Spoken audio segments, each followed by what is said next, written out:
Assalamualaikum warahmatullahi wabarakatuh. Baiklah, di sini saya akan membahas tentang sifat dan perilaku terpuji. Yang pertama yaitu hikmah. Pengertian hikmah secara bahasa, al-hikmah berarti kebijaksanaan, pendapat atau pikiran yang bagus, pengetahuan, filsafat kenabian, keadilan, peribahasa ataupun kata-kata bijak, dan Al-Quran Al-Karim.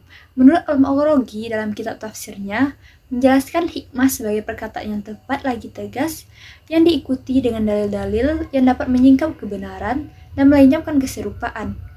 Nah, dalam kata al-hikmah terdapat makna pencegahan, dan ini meliputi beberapa makna, yaitu yang A, adil akan mencegah pelakunya dari terjerumus ke dalam kezaliman.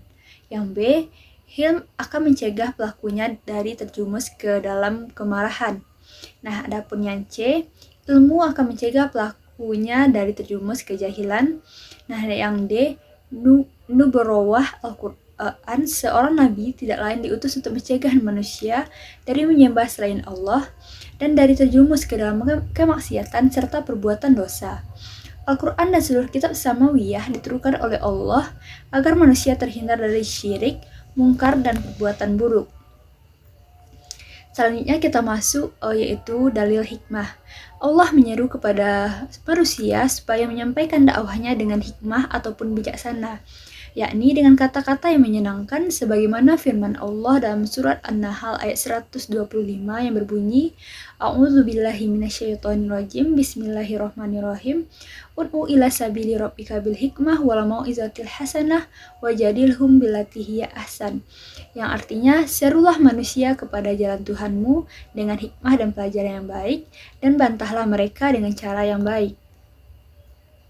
Selanjutnya yaitu bentuk-bentuk dari hikmah. Orang yang dianugerahi al-hikmah adalah orang yang mempunyai ilmu yang mendalam dan mampu mengamalkannya secara nyata dalam kehidupan. Orang yang benar dalam perkataan dan perbuatan, menempatkan sesuatu sesuai pada tempatnya ataupun adil, dan mampu memahami dan menerapkan hukum Allah. Nah, adapun bentuk-bentuk hikmah ini yang A, yaitu dapat menempatkan perkataan yang bijak, pengajaran, serta pendidikan sesuai dengan tempatnya, berkata dan berbuat secara tepat dan benar. Nah, adapun yang B, dapat memberi nasihat pada tempatnya. Nah, adapun nasihat ini contohnya seperti ketika kita ingin menegur teman kita, maka kita akan menegurnya itu secara berdua saja. Tidak boleh dikelayak ramai, karena jika kita memberikan nasihat atau teguran kepada teman kita di tempat ramai, itu sama saja kita mempermalukan dirinya. Nah, adapun bentuk hikmah yang ketiga yaitu dapat menempatkan mujadalah ataupun dialog yang baik pada tempatnya.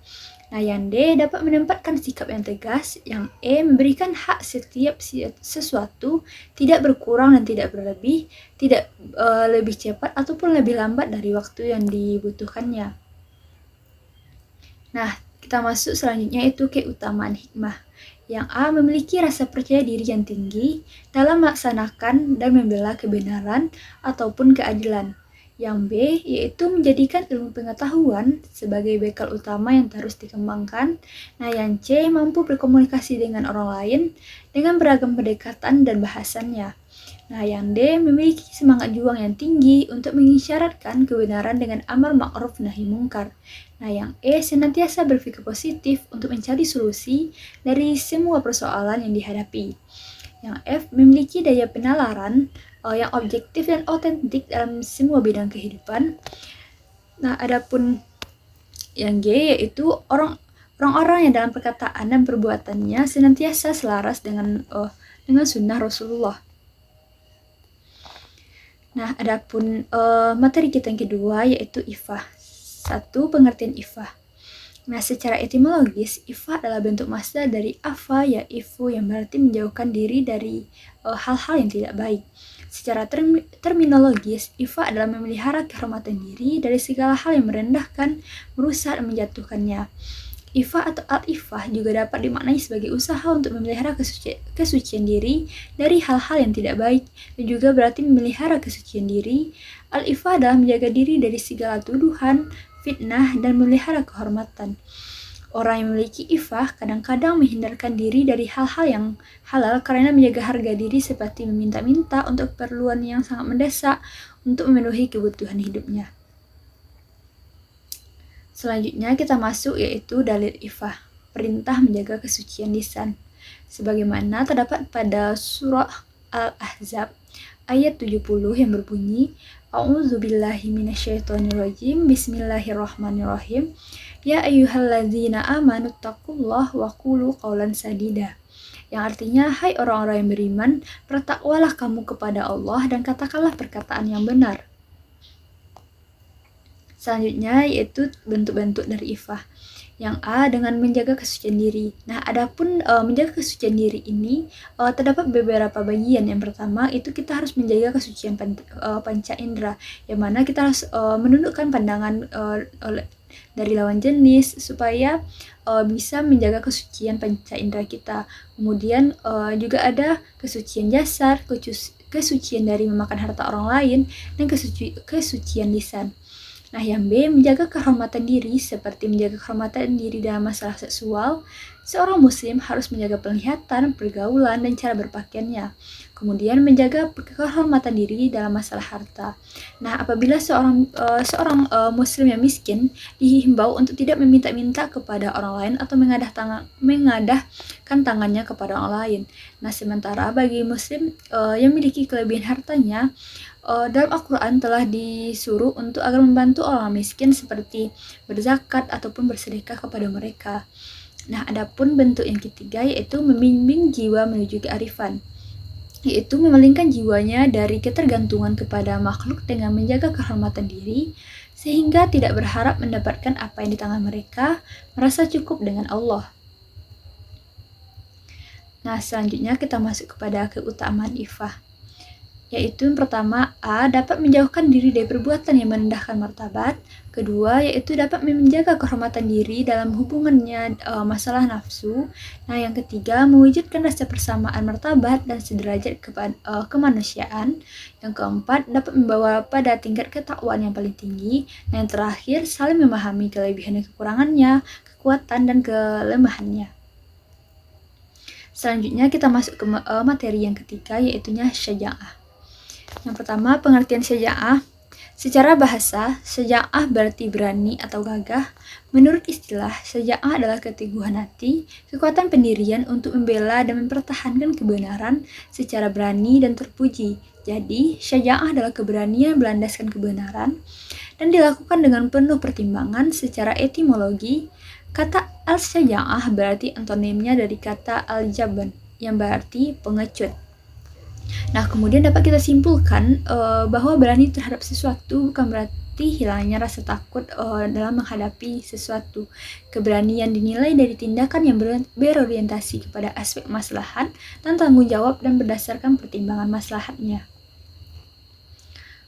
Kemudian kita masuk kepada dalil syaja'ah.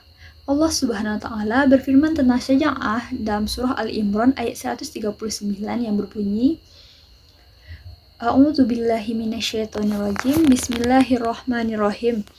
Wala tahinu wala tahzanu wa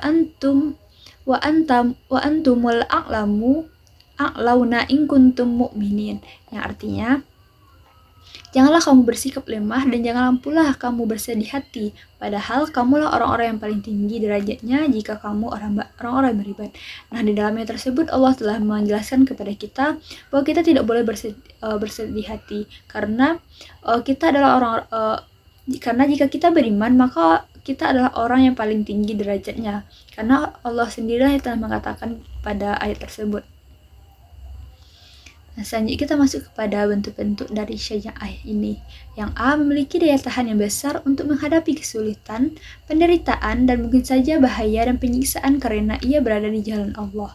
Yang B, yaitu berterus terang dalam kebenaran. Yaitu seperti contohnya ketika kita melihat ataupun melakukan hal dari kawan-kawan kita yang mungkin itu salah, maka kita harus berterus terang dalam kebenaran itu, karena itu adalah bentuk dari syaja'ah. Kita harus berani mengatakan sesuatu yang benar. Nah, adapun yang bentuk yang C itu mampu menyimpan rahasia, bekerja dengan baik, cermat dan penuh perhitungan. Yang D, berani mengakui kesalahan. Salah satu orang memiliki sifat pengecut adalah tidak mau mengakui kesalahannya. Nah, Nah, yang E bersikap objektif terhadap diri sendiri. Yang F menahan nafsu di saat marah. Seseorang dikatakan berani bila ia tetap mampu bermujahadah li al-nafsi, melawan nafsu dan marahnya. Nah, selanjutnya kita masuk kepada keutamaan dari syaja'ah ini. Syaja'ah dalam ajaran agama Islam sangat dianjurkan untuk dimiliki setiap muslim.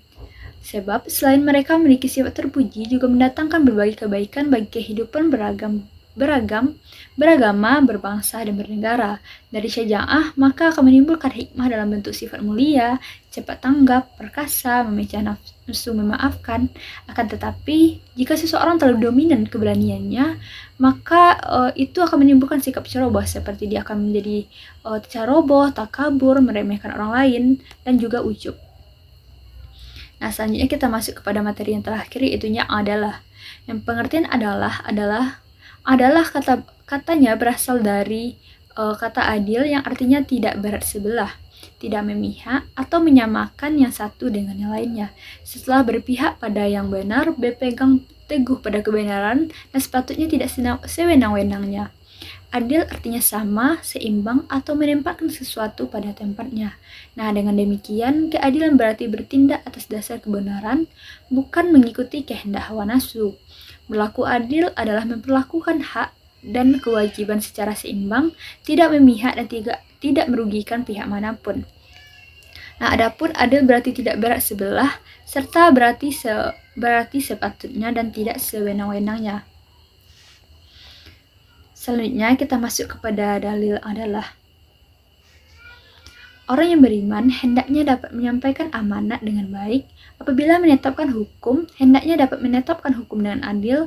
Allah Subhanahu wa taala telah berfirman dalam Quran surah An-Nahl ayat 90 yang berbunyi, A'udzubillahi minasyaitonirrajim. Bismillahirrahmanirrahim. Innallaha ya'muru bil adli wal ihsani wa ita'i dzil qurba wa yanha 'anil fahsya'i wal munkar wal baghi ya'izukum la'allakum tadhakkarun.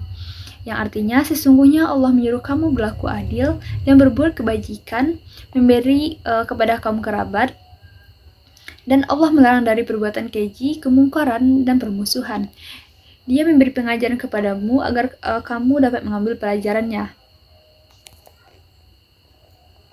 Selanjutnya kita masuk kepada bentuk-bentuk dari adalah ini. Yang pertama, kita harus adil terhadap Allah. Sebagai makhluk Allah, kita harus menjalankan segala perintah Allah, dan kita juga harus menjauhkan semua larangan Allah.